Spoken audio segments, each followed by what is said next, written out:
وقال الله لا تتخذوا إلهين اثنين إنما هو إله واحد فإياي فارهبون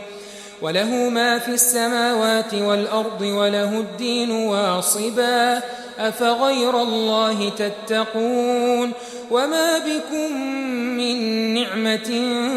فمن الله ثم إذا مسكم الضر فإليه تجأرون ثم إذا كشف الضر عنكم إذا فريق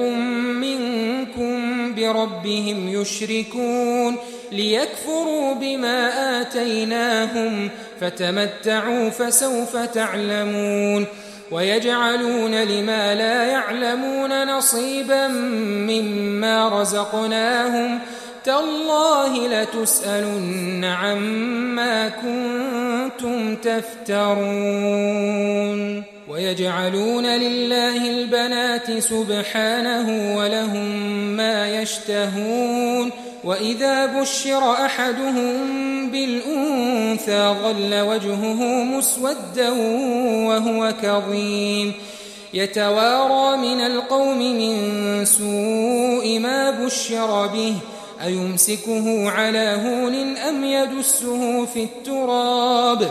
ألا ساء ما يحكمون للذين لا يؤمنون بالآخرة مثل السوء ولله المثل الأعلى وهو العزيز الحكيم